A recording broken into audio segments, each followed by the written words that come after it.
live, Brendan? Oh, and we're live. Here we are, and we're live. Welcome, everybody. It's a Tuesday at Startup TNT. It's a Tuesday morning.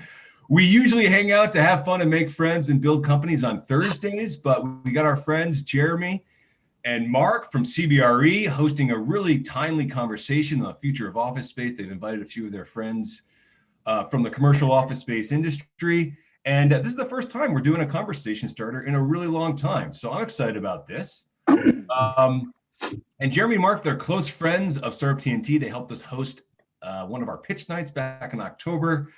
They're actually really close friends of the startup community in general. They've hosted a number of Startup Edmonton Startup Week events. And they actually just helped close a really big deal with Bitcoin Well, who moved to a new office space downtown. So these are two guys that are dedicated to helping entrepreneurs find great office spaces that work for them. And so we're happy to have them here hosting us on a conversation on a very timely topic. So without further ado, Jeremy, over to you.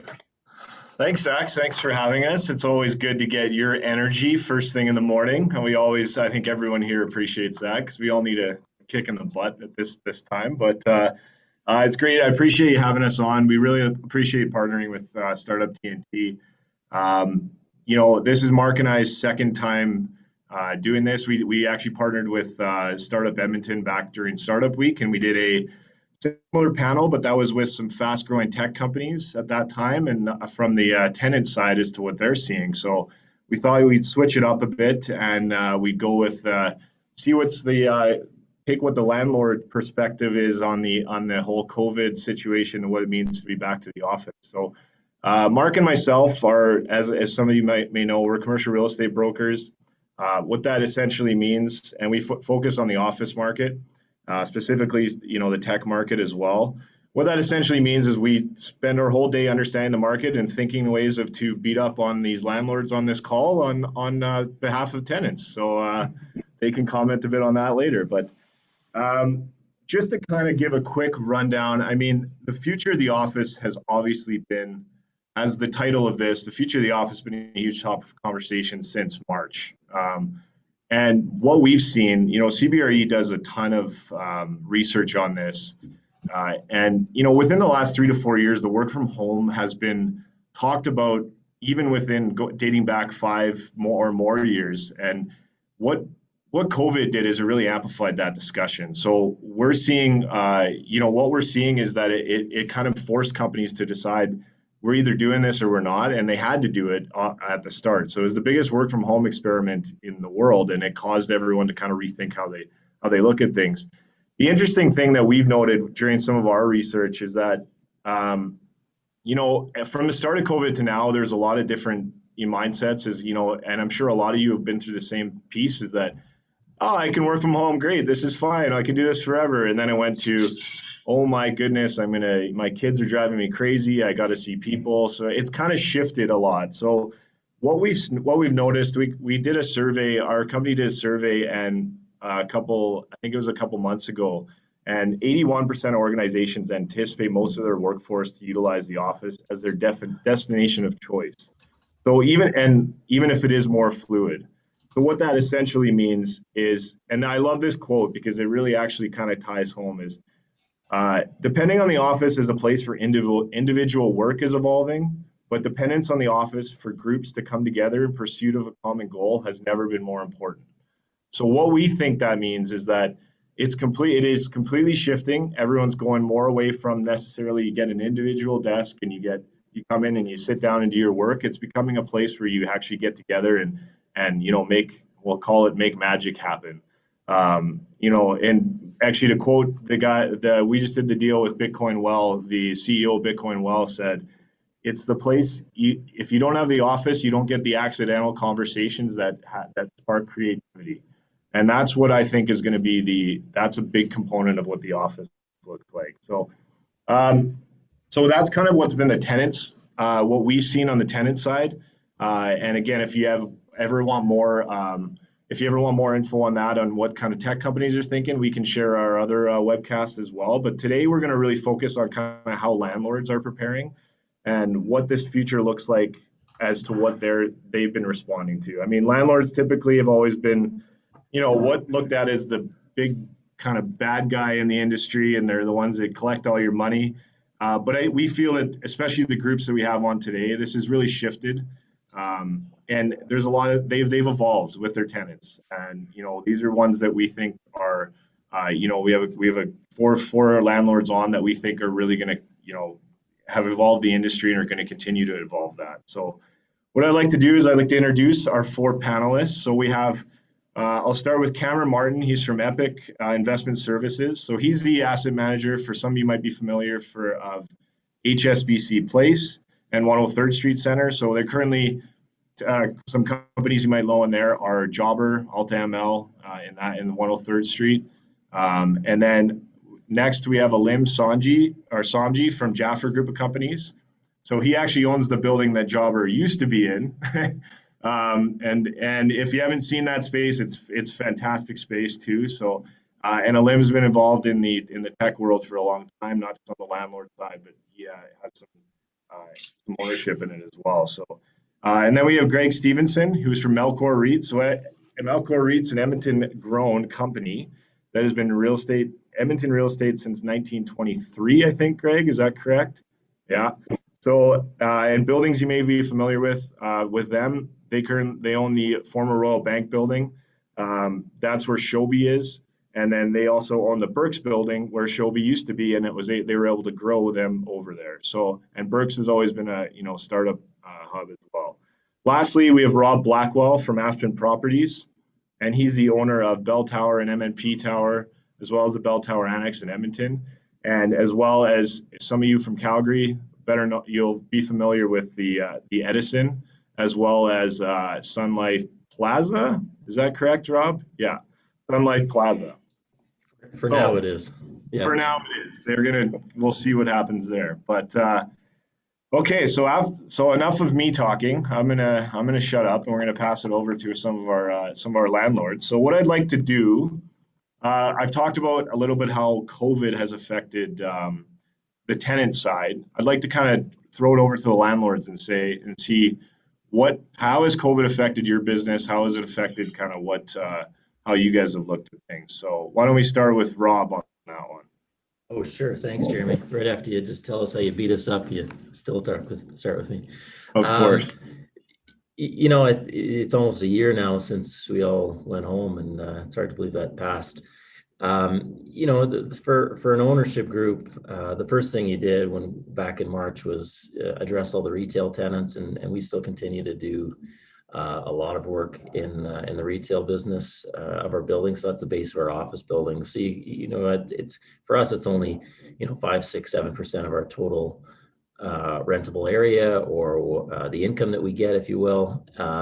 But the thing about an office business is you only really operate at about, if you're doing a great job when you're buying or selling, you're kind of selling at a 5 to 7 yield, probably more like 7 or 8 these days. So, if you think about the way that our business is structured, most of our 5 or 6% of our retail rent has gone to zero for the most part, over the last 12 years. And you can make it try not to go to zero, but you just get left with vacancy and people walking out because, there's nothing really to do. So supporting our retailers was the first thing we did.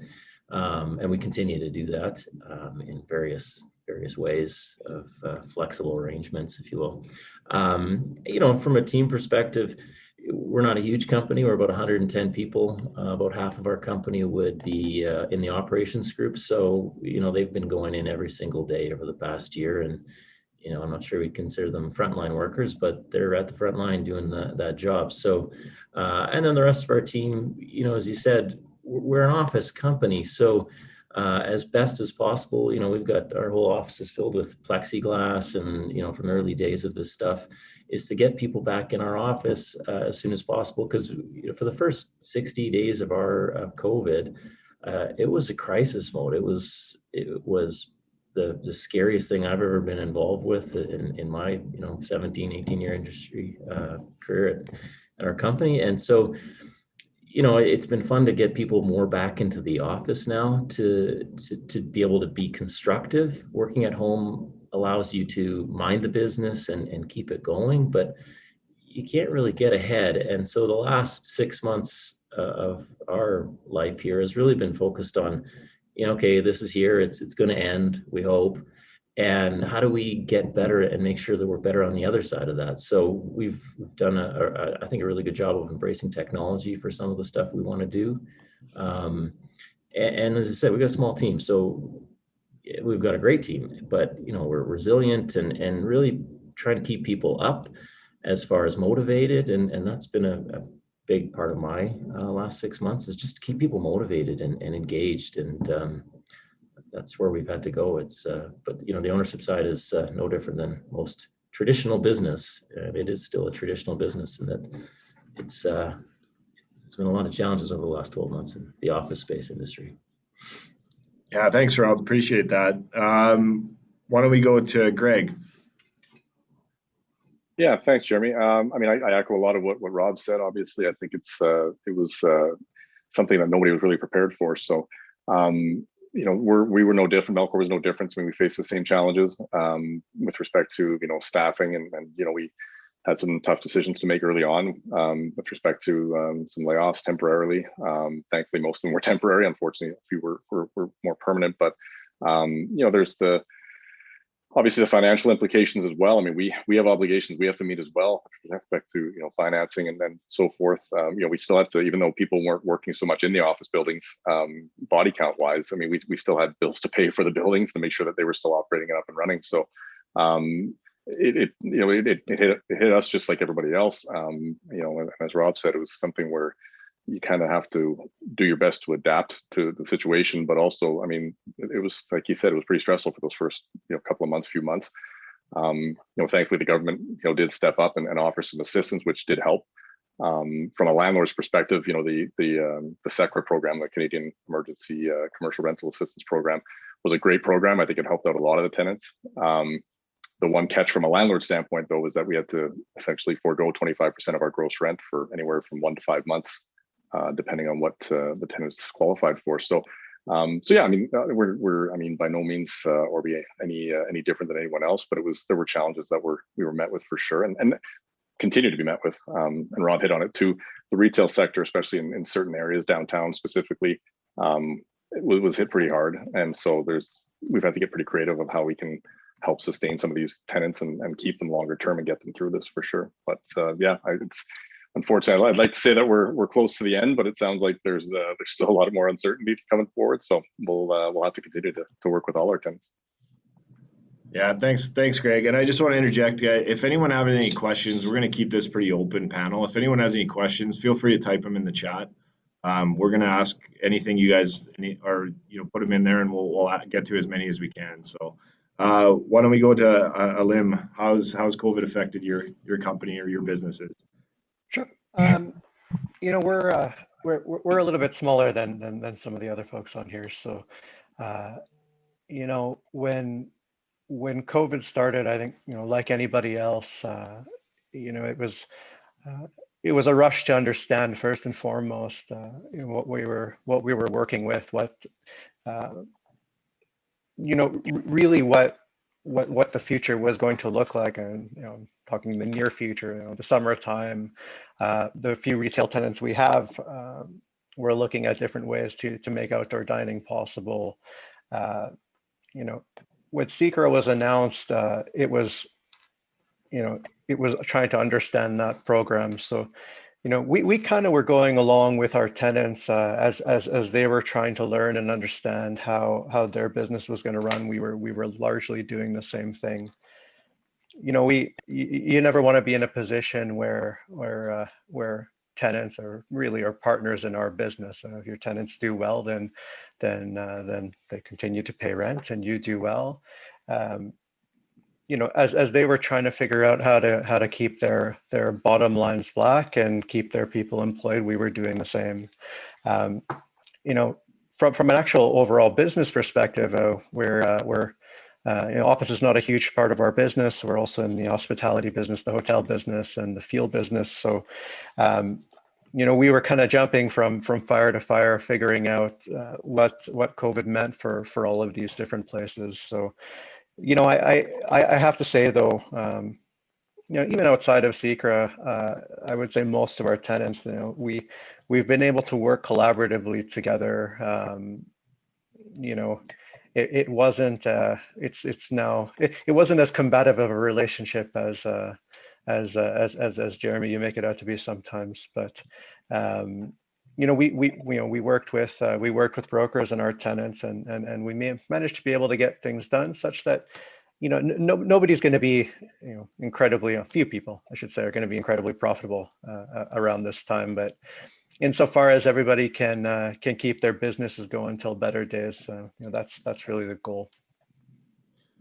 Yeah, thanks, Salim. And I agree. And we don't mean it as we're beating them up in that way, but I think there's a lot of partnerships that what this has created, I think, is a lot of partnerships between landlords, brokers, tenants, in more of a favorable trying to work towards a common goal instead of one side pegs one side in and goes the other way. So Cameron, I'm actually going to move on from this because I think we're all it's an understanding. But what I want to talk to you about is, let's talk about some good news stories. What are some things that you guys have done to your buildings in particular to attract tech tenants, attract new types of tenants, anything in the future that with some of your buildings that you guys have done? Yeah, that's a good question. We're definitely very fortunate. Just before COVID hit, we're wrapping up a full redevelopment of the HSBC building. So that was a complete building redevelopment. Everything outside of the elevators and the concrete. We were able to achieve some important certifications in LEED, in wired and as well as add some tenant amenities as a fitness center, conference center, upgrade our lobby and make that more on par with what tenants are expecting in the market.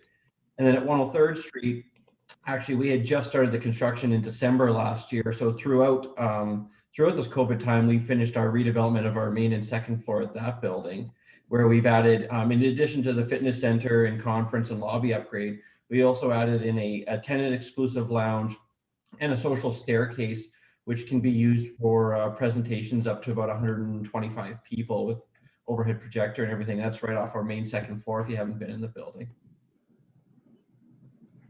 Thanks, Cameron. Yeah, if anyone hasn't been there, it's spectacular what they've done on the main floor of both HSBC and 103rd Street.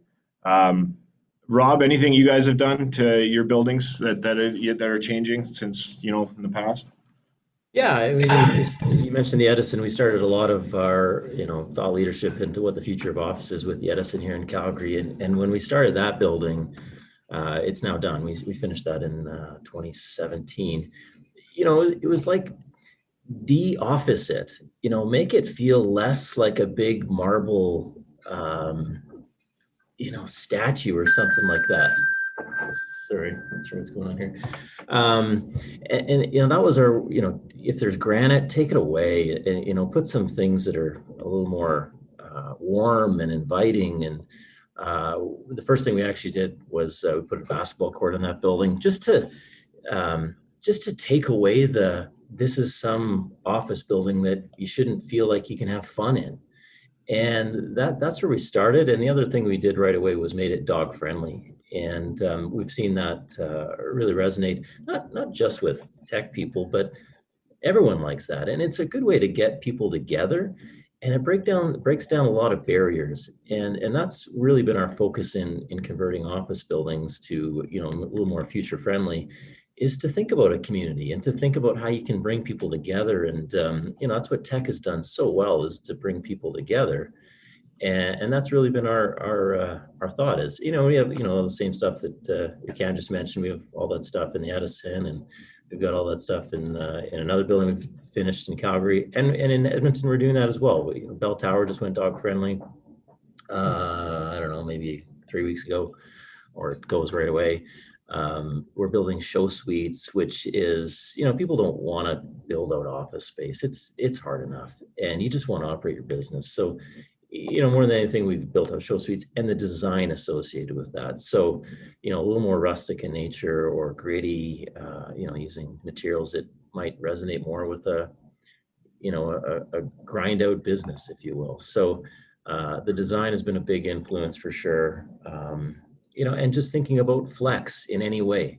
you know, if it's 30-day leases, we have a business called Campus, which is flex, you know, one office for a month, or, you know, smaller if you want. And that's been key, just to get people in an office building that they might not otherwise be in. So, you know, being not stuck to 5-year terms and stuck to, you know, you go build out your space. You know, we think our world is, on the landlord side is, you know, we should be offering all of that stuff to everybody. Everyone in any industry is, we need to make it easy. And that's been our focus over the last 3 or 4 years, is to make it a lot less daunting of a task to go find office space and make people more at home. That's a really good point, Rob. And I mean, that's like the whole concept of landlords starting to look at their buildings as, you know, space as a service, rather than this commodity of office space. And I think that especially Zach and the following here at Startup TNT, you know, I'm sure there's a lot of people on here that would appreciate to understand maybe how the landscape has certainly shifted. And certainly, I think we can all admit, to their benefit. And so I kind of want to touch on that a little bit. You know, one of the best analogies that I've heard about our office market, especially here in Alberta, is, you know, it's been a bit of a, you know, there's a lot of pain, which could be seen as kind of this purging forest fire, right? And everybody knows that the way forests work is you get this forest fire that, you know, rages through. There's a lot of pain, but it's through that pain that then there's new opportunities. And I think that's what, you know, all 4 of these landlords have been able to do really, really well, is find that new niche and find a new way to cater to it. So, you know, for a lot of folks, you know, real estate is financials. It's, you know, you know, $20 per square foot with a cash allowance to go towards the space, blah, blah, blah. But I think for a lot of the people that might be on this call and certainly might be watching this on YouTube right now as well, you know, they want to hear what's different, what's new, what's creative. And so understanding that there are a ton of caveats and every deal is extremely nuanced. I'm just wondering if maybe any of you would be able to share some unique things that you're doing today, or a way that you're structuring a deal that you never otherwise would, certainly wouldn't do if it was still $100 oil. But because there's new unique pressures on the system, what are some of those interesting things? I mean, Cameron, to put you on the spot a little bit here, you know, I was working with a technology company that was looking for, you know, they were having trouble charting their growth. We were having trouble figuring out what was going to work for them. You know, they were growing quickly, but they needed flexibility. You know, if you don't mind, right, you know, tell us a little bit about what we were able to do over at 103rd Street for them. Yeah, I don't mind. So we came from a unique position where our building was essentially 100% empty, and we've been working to slowly fill it. So we had some large vacant spaces, a couple of floors. And so, you know, we had a tenant that we were quite excited to bring into the building that didn't know what their long-term or short-term growth plan was going to be. So we were able to put in place what I guess is referenced as a chalk line deal. So essentially how that works is the tenant takes a portion of the floor. There's no actual demising wall constructed. It's a handshake agreement as to what portion of the floor they're going to operate in. And it gives them the flexibility as they need 100 or 1,000 square feet more to expand and grow throughout the lease term. On the flip side of that, you know, the landlord was protected in that, you know, we had a very landlord-friendly relocation right if we had to move them within the building to accommodate leasing. The landlord also had the option with the period to build a demising wall to lease the other portion. So we weren't prevented from finding tenants for that space should we lease all the rest of the space in the building. But it really gave that tenant the option to know that there was some comfort and some opportunity to grow and expand in an unknown kind of trajectory. Yeah, no, absolutely. And hey, that's a great example of one where we had to really get people on the same page and create that relationship so it could become mutually beneficial. The landlord had some ability to kind of be a bit flexible in the arrangement, and the tenant really got what they wanted, which was, let us just move in, let us just start operating, and we'll pay you for what we're actually using. Let's not get caught up in this space happens to be 5,000 square feet, and now I got to pay you every nickel for that space. So I think that's a really good example of that. You know, Mark Eden just kind of mentioned about, you know, co-working spaces starting to influence commercial real estate a little bit more. I guess, does anybody else have any examples of maybe some unique things? And we won't hold to you. We know that this isn't an open offer to tenants that, hey, we can structure deals like this always. You know, very nuanced, but anybody have any examples? Maybe a little bit on co-working space and what you guys are doing in that regard. opening the floor, whoever wants it. I can jump in there, Mark. You know, one thing that when I hear you talk like that, like how nuanced each deal is we hate hearing that. Like, you know, it should be simple, right? You know, as a landlord, you know, one of the building we hear, you know, it's like, just here's the gross rent. Like, that's it. You know, don't make it so complicated. And that's what we're trying to do, is simplify the way of doing this. Is, you know, why does it need to be so complicated? Like, you know, here's the rent, and if you don't like it, you know, there's other options in the world, but this is what we're offering, and this is what you can get, and this is what we can do. And with every office lease in our portfolio, we think you got to have a gym membership, we think you got to have access to conference, and we want to have some other amenities too, like a great hotel would have. You know, and you don't, you know, you imagine if you went to go book a hotel and it's nuanced, like, oh my God, kill me now. Like, you just want it easy. And so that's how we've seen our world, is just make it easy and make sure that it's great, and make sure that, you know, the gym's free and you don't need to sign up for all this other nonsense and crap. Like, just make it easy. That's what we're trying to do. And you know, Mark, you know, the comment about co-working spaces, that's where a lot of it comes from to me. You know, WeWork has been a huge disruptor in our business. Who knows what their actual life cycle is and where they go, but they've totally disrupted our world. And we've learned a lot. I mean, WeWork, if you're not familiar with WeWork, it's, you know, there's a TV show being made about it now. And, you know, in the way they've taken our product and recycled it to sell it to users and made a profit through that, that just goes to show you how much space there is in the landlord's world to evolve the business. And, you know, when someone can take your product and sell it at a profit and, you know, do better, you're like, oh my God, we should be embarrassed. And we're learning from that. You know, you got to have the right feel and look and feel cool and a place you want to be. So I'm not sure, co-working, just to add on to this, has just been absolutely decimated around the world through the last 12 months of COVID, because it's all short-term contracts and everyone's just like, I'm out. So, you know, in the future, the real co-working spaces, if you want certainty, they probably should be operated by the same owner of the building, because that ensures continuity. Otherwise, you know, Regis is in bankruptcy. That's public, and WeWork's going through its own set of challenges, and those are two of the biggest providers. But that flex is here to stay. So every owner is going to have to figure out how to do that and learn from those guys, because they've done an exceptional job. Yeah, absolutely. Well, it's a good point. You know, certainly there are a lot of deals that are very nuanced and complicated, but to your point, the strategy that you're taking on is, let's try to strip that away, make it easy. And obviously, you know, you're, you know, putting your money where your mouth is when it comes to the amenities that you're building out, to be able to be afforded the position to say, hey, here's the rent, just pay it and you get access to all of this. I mean, certainly that works when you put the work in up front to make that happen. So that definitely makes sense. Alim, I noticed you unmuted. Do you have something to add on just kind of creativity of deals or the way that you guys are maybe looking at things? You know, and again, this probably comes from having smaller buildings. We've never been in a position necessarily to have the type of scale for an individual business. You know, for example, Jobber was our largest tenant that we've ever had. They were in 11,500 square feet. You know, when they came in, they were moving from a 1,500 foot space into 2 floors at the Jasper block, which is 8,000 square feet. When we structured that deal, you know, it was no different than, you know, to be honest, it was no different than the deals my father had. I mean, my family comes from the tech business. My dad had a software company. We didn't come from the real estate business. So just like I remember growing up around pool tables in his office and them scaling up at what was then Standard Life in Plaza 124. You know, these things weren't really that much different. So Jobber had a right of first refusal on the 2nd floor, which both they and us figured, yeah, eventually they would take in 2 years, and they took in 6 months. And, you know, there was, you know, within the spaces that we have, there was always an understanding that, look, if there's, you know, if I have a 2,000 square foot tenant that suddenly needs 8,000 square feet, if they need to move within, you know, one of our properties, we'd do whatever we could to accommodate it. I would have loved to have kept Jobber as well.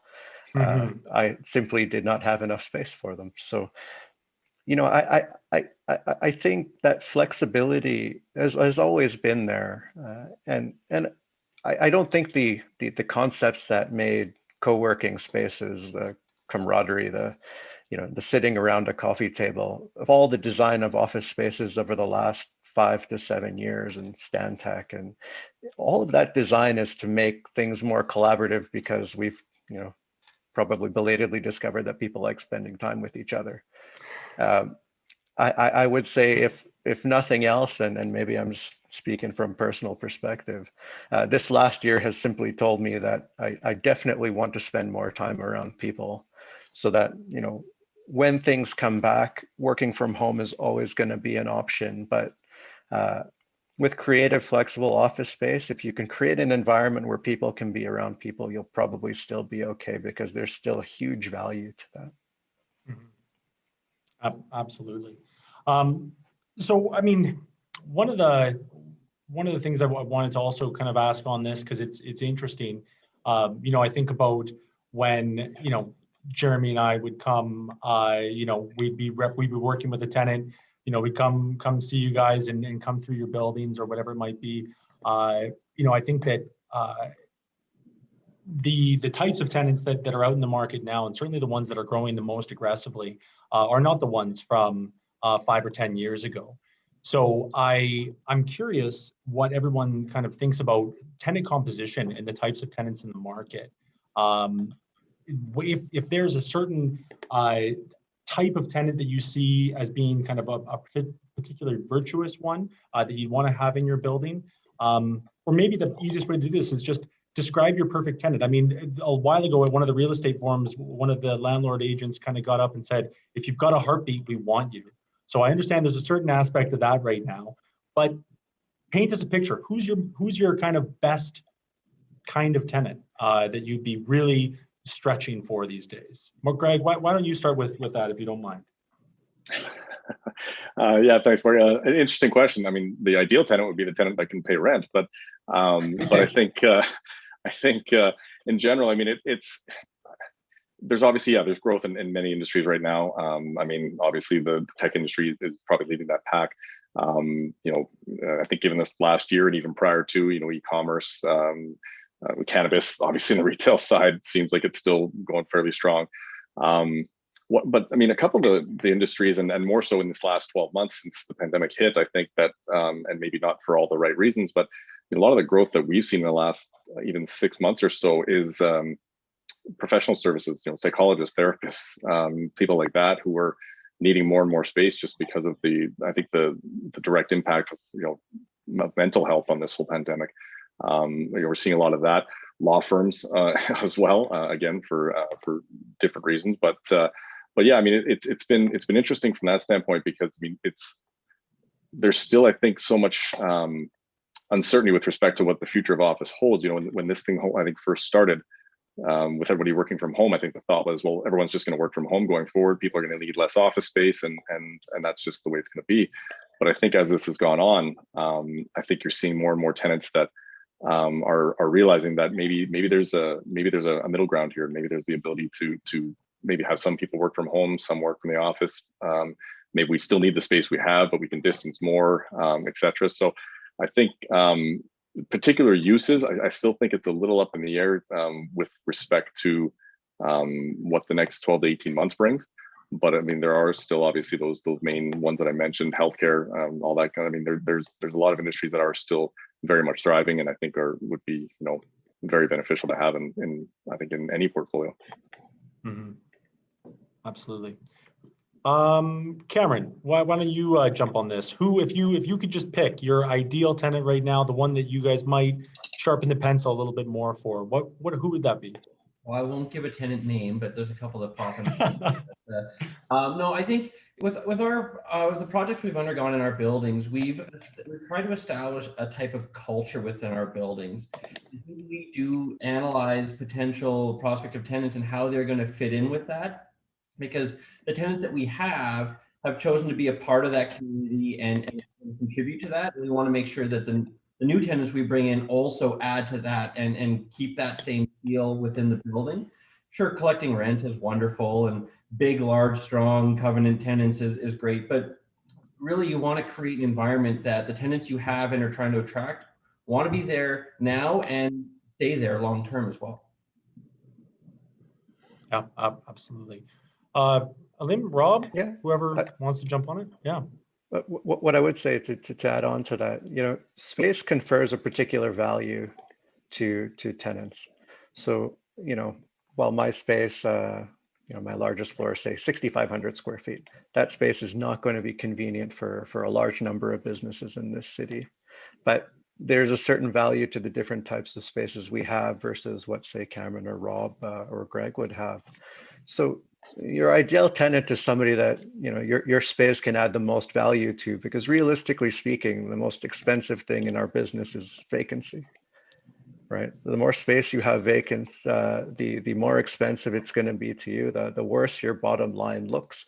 So if you have a space that adds value to a tenant, that delivers the needs they have or has the right look, whatever that case may be, if you can match that fit, you can work with a particular tenant to make it work best for them, they're more likely to stay for a long time, and you have less turnover, and long term, everybody does a little bit better. Thanks, Liam. I like Ken's point in the side is that the next wave is likely to be CAs, trustees, and bankruptcy management. I don't know if anyone noticed that, but he's probably not wrong. But let's spin this a little bit from the let's spin this, because I think we want to kind of think about what are some positives of what future looks like in the office market. And this is what, Zach asked this question earlier. What are reasons for optimism? And it kind of tied into what I said. What keeps you up at night, and what excites you about the Edmonton Alberta office market in general? I think it's a good question to ask, because I think there's obviously it kind of ties into Ken and Zach's, is like, what are the optimism and what are some of the things that you're a little scared of? So maybe we'll go through, Rob, maybe you can start and we'll go through everyone on that. Yeah, sure. I mean, some of the stuff that we're excited about is just, if you look around at what's happening at the other cities in Canada and around North America, tech specifically has been a high growth market around the US, and, look at Toronto and Vancouver as well. And, everyone in Canada talks about MTV being Montreal, Toronto, Vancouver as places that have been growing so fast. And what the last year, I think, has shown a lot of companies is that, you need a physical address, but there is a lot of remote working. And so do I really need to be in Silicon Valley? Do I need to really be in downtown Toronto? And what should I be thinking about for my employees? In Alberta, you can actually own a house in Alberta and not have to, you don't have to be the top of the food chain to actually own a house. And, that whole human and compassion about your employees, about what their life is like. You got to make 200 grand in Vancouver just to afford a 1-bedroom apartment. And that doesn't seem like a great value proposition for if you're running a business. And so getting those people to Alberta, and we're starting to see that. My business partner, Scott, here is board chair of Invest Alberta, who's doing a lot of, I think, great work trying to attract new companies and grow the existing ones here in Alberta. That's what they're focused on, is that we have a lot to offer here in Alberta, from quality of life and, access to mountains and, lots of space. And, that's what Albertans should be really talking about, is how good you can actually have a quality of life here in Alberta. And that's not changing. And from a tax perspective, we're low, and, from an income perspective, we're high relative to the rest of Canada, and the affordability that goes along with that. That's what that's what we're hopeful for in the future. And there's lots of great tech, or other great stories about people growing in Alberta, and that gives us excitement for sure. On the flip side of that, what keeps us up at night, downtown, the true downtown of Edmonton is, tech seems to be choosing a location outside of downtown. The big companies, with Bitcoin deal, and Cam's building on 103rd is not outside of the downtown core, but it's not, center ice kind of area. So that, it'd be nice to get the integration of tech and not feel like they have to be in an area. One thing that, corporates, if you will, and the scaling companies in tech, them working together and being around each other, that's best for everybody. And to get that ecosystem of, the large banks learning from the small companies, because, big companies, it's hard to do innovation, and small companies, it's easy to do innovation. And when you get to marry those companies together, I think that's where you really start to see some magic. And so, we'd love to have more true technology and startup and innovation companies in the actual core to get them working around, the traditional traditional employers, if you will. So, that's that's what I love, and a couple of concerning things about Edmonton, at least anyways. Yeah, and I agree with Rob about I think Alberta, and especially the move out of the San Francisco Silicon Valley. We're Mark and I are on calls with our colleagues in San Fran, Silicon Valley, and what I know, I had a call last week, and a guy in San Francisco said there's I think it's 7.5 million square feet of sublease space in San Francisco right now. So there's a real move out of there, and it's because people simply can't afford to live. And they're now choosing, Austin, Texas is getting chosen. There's more, so there's a lot more diversity in where companies are starting to kind of land. Now, we obviously have to do a better job in Alberta, and we're starting to, is to attract these companies here. But it is happening. I think it's just more of we might be hopefully at the party. We got to get to the party at some point here. So, Cameron, what do you think? Yeah, Excites you and keeps you up at night. Well, to Rob's point, there's been a lot of exciting things going on in Edmonton. We've got quite a large number of very exciting businesses, tech and non-tech, that are growing. What keeps me up is thinking, how are we going to keep on bringing in the talent and the people to help those companies grow? And Edmonton's a great place to live in. I moved here from out of town, and been really enjoying my career and my life here for the last 14 years now. And how do we get that message out to other groups? I think, there's been a shift in the downtown core, and our building on 103rd Street seen that. The tie-in with the 104th Street corridor and the amenities has been a shift that's drawn people towards our building. So what are things that we can be doing downtown to continue to draw and attract more people to want to be a part of what's going on? And then I guess I flip on that into what's exciting is I think that the downtown Edmonton core, from where it was 10, 15 years ago today, is on a really exciting trajectory. COVID's put a little bit of a slowdown in the snake, but where I see it going and becoming is a very exciting place. And I hope that, both our governments and our businesses and our population can keep working together to move that in that direction. Thanks, Cameron. That's funny. That ties into one of the questions that is there a message to clients, tenants, connections that there is a good reason to work in an office space downtown where they may not have been prior to COVID? So maybe we can address that in coming up. So Alim, I'll go to you on this. But if you want to talk about what excites you and what keeps you up at night. Well, I'm happy to save the harder question for afterwards, but no, I can answer both quickly. What's exciting in Edmonton is the same thing that was exciting 10, 12 years ago. There are a few places in Canada that you could reliably say that there's room in every industry within that city. So we saw it when we went into the construction business. It's difficult to get into the construction business in Toronto. It's significantly easier to get into the construction business here. There's more opportunities for folks that maybe aren't quite as large, and that's the same for restaurants and technology companies. There's a lot of room in Alberta. There's a lot of room, and it's a friendly environment to work. What I worry about most, to be honest, is, I think there was a good trajectory downtown despite, 2017, 18, 19, despite the difficulties that we've had there. There was still the development of some really nice new office, some good restaurants, coffee shops. There was an environment building that that will create that stickiness within the downtown areas.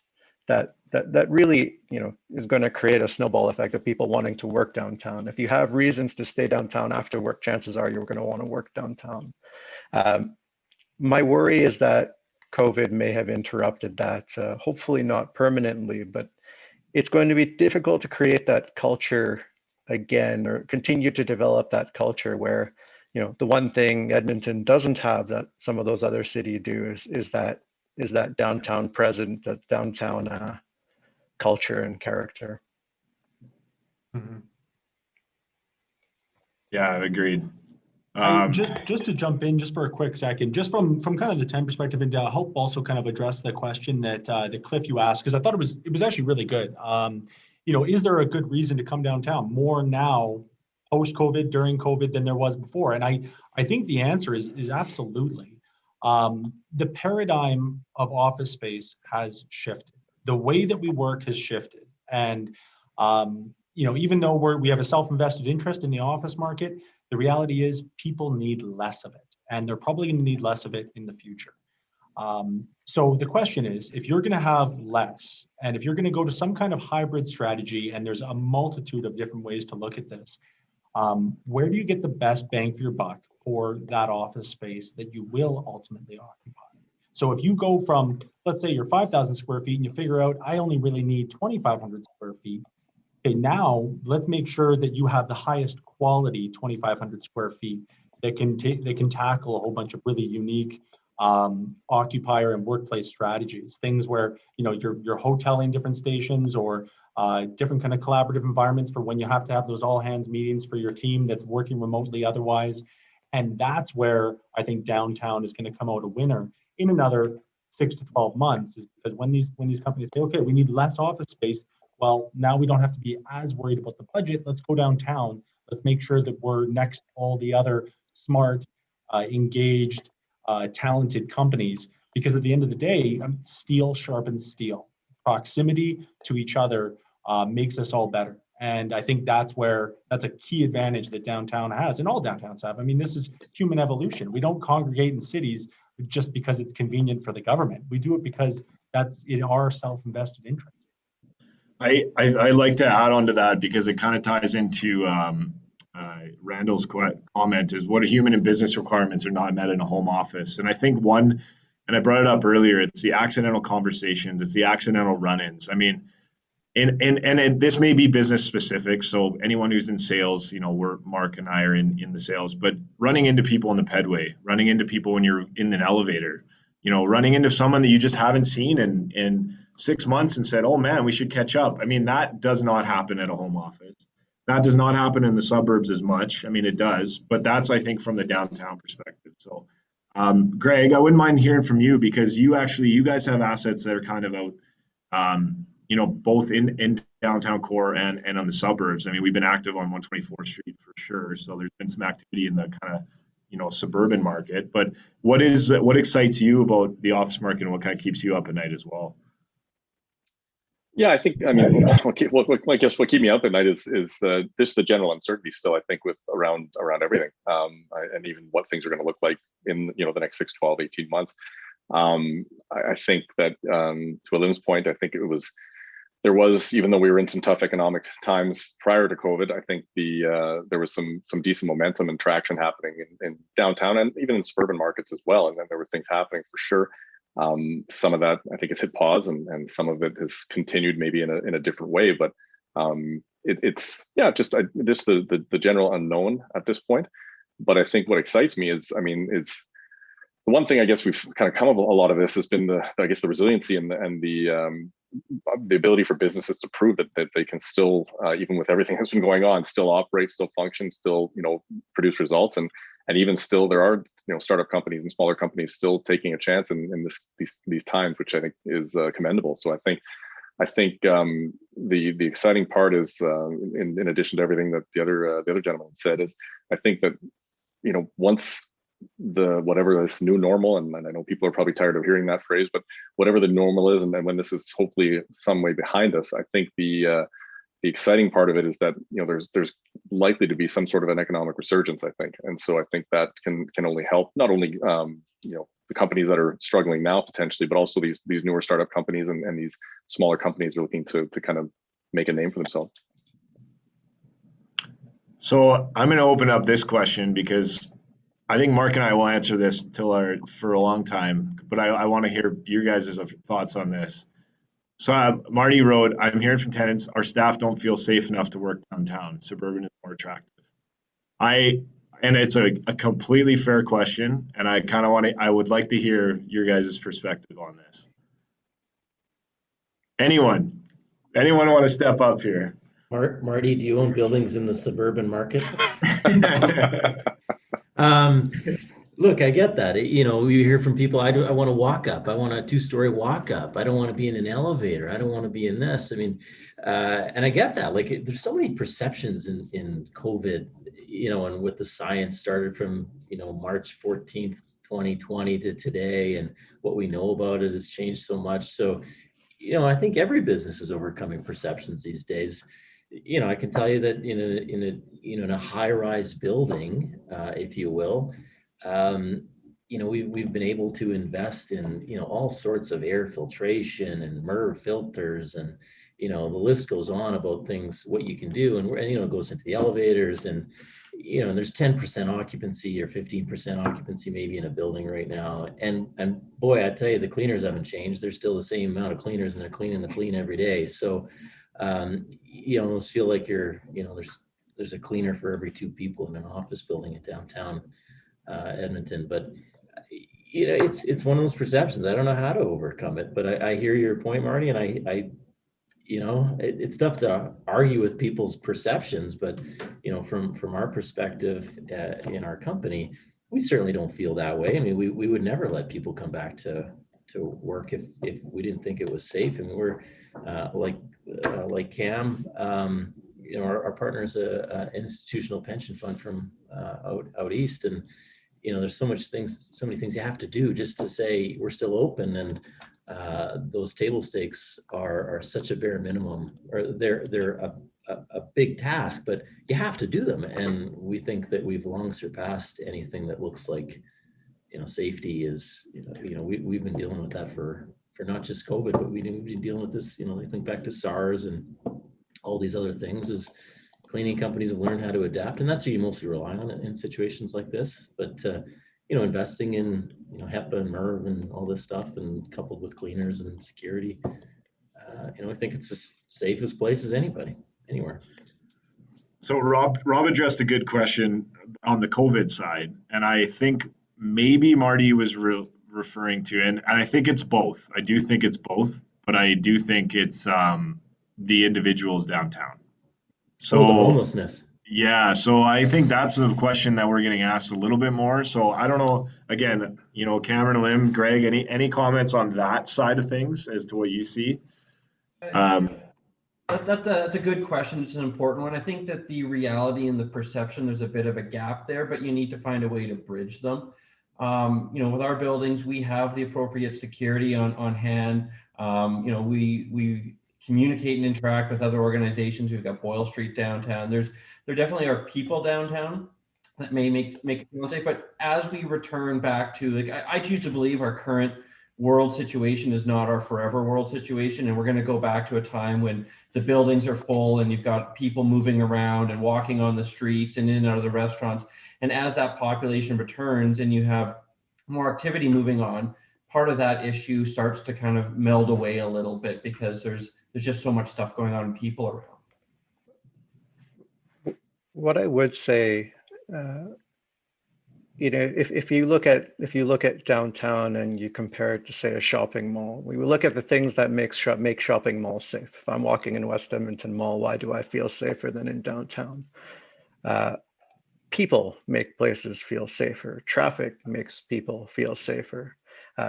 The reality is there's a lot of work that needs to be done within low-income housing. There's a lot of societal work that needs to be done here, but to better integrate people, period, traffic is going to make places safer.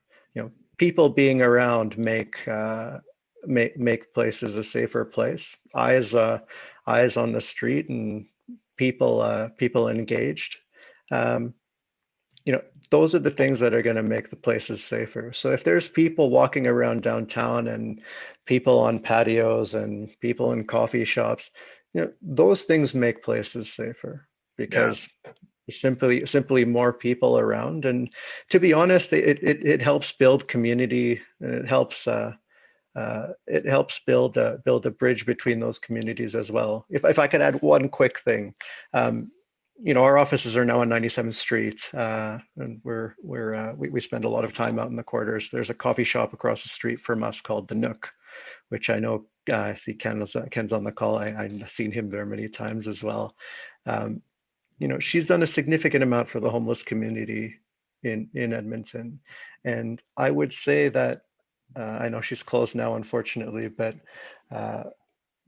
if anybody, and I know it's a simplistic example, it's one place, if you want to see how those two groups of people, if you can call them separate, can integrate and can be, you know, successful, working, living, thriving together, that is the place to go and visit.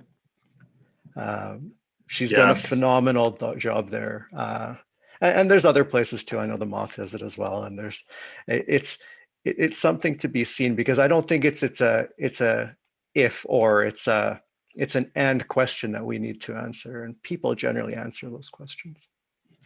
Yeah, I agree. I didn't mean to get off on a tangent on this. No. I do agree on this. On you know, there's some we'll move on from it because I do understand. And Zach, you wanted to share a story here. Well, it's not exactly a story. We're running out of time here too, so we'll. Okay, just because someone made a comment, and I appreciate bringing up this conversation, because I think we're kind of ignoring the elephant in the room when we don't discuss how people feel when they're downtown, whether or not that's a place that they want to be. And I just want to say, I used to live in Montreal, and I think Montreal as a society has done an incredible job of making all parts of the city feel welcoming, feel like a place where you don't feel threatened. You can just go there. Like, I remember living in Montreal and just talking to bums on the street, or people that, are down on their luck, but never feeling threatened by them, just having like regular conversations with them. And I actually remember going to San Francisco for the first time and really feeling nervous about walking around San Francisco, because there's a lot of people with mental health problems in San Francisco, and a lot of them are very, very aggressive. And I think that here in Edmonton, we're somewhere in between those two extremes. And I think Aleem is hitting the nail on the head when he says there's always going to be different types of people downtown. We need to make downtown work for everybody, and we need to make it a place where we all feel comfortable. So I just want to make sure that message got shared with the rest of everybody here. Yeah, I agree. So is there any other real estate questions anyone has? I think we're running up against the time. Actually, you know what? We don't want to take up any more of your time here. We're at the end of our time, but I really, really appreciate Zach, you Startup TNT having us on. Rob, Cameron, Aleem, Greg, you guys were fantastic. I think you added a lot of value to who's on the call today, and we appreciate the feedback from everyone on the notes on the chat as well. I mean, it was active the whole time. We had a script and we didn't have to stick to it at all. So that's when it's a great call. So I just kind of want to wrap it up, and Zach, I'll let you kind of wrap it up as well. Yeah, you know what, guys, I was taking some notes when everybody was talking about what they're optimistic about and what they like about Edmonton. So let me just reshare those to end things on a high note here. What's great about Edmonton? There's ample office space. It's a high quality of life, relatively low taxes, but relatively high wages, making things affordable. I added a couple things of my own here. It's kind of a small town, big city vibe where you actually know other people. And one of my favorite things about Edmonton, it's a city led by 30-somethings. Our mayor was elected at age 34. I'm a 30-something. Many people on this call are 30-somethings. 30-somethings, run this city in a very real way. It's fun, it's welcoming, it's encouraging. And I like the one comment that someone made. There's few places in Canada where there is space in every industry. There's more opportunities for new young people, new upstart businesses to get going and to get involved.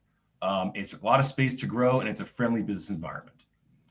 One of the challenges is for us to make the downtown core more welcoming and inviting for everybody. But thanks everybody for your insights, and really appreciate the conversation today. Really great.